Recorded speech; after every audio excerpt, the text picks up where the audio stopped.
nangyari.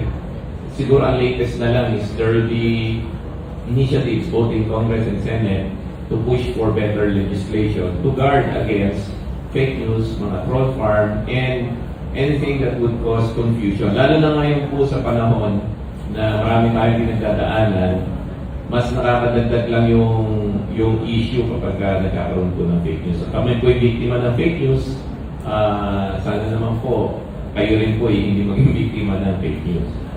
Papaigtingin pa po namin ang paglaban sa fake news.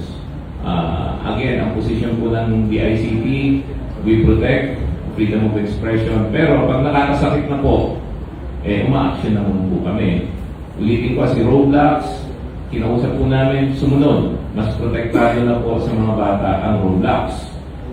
Si Telegram, medyo sumunod na konti, pero may kailangan ko usapin na naman namin.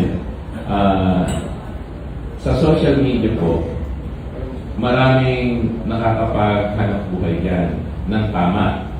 Maraming nakakakonect sa mga kapamilya nila ng tama. Yung mga gumagawa naman po ng mali, huwag naman po ngayon dahil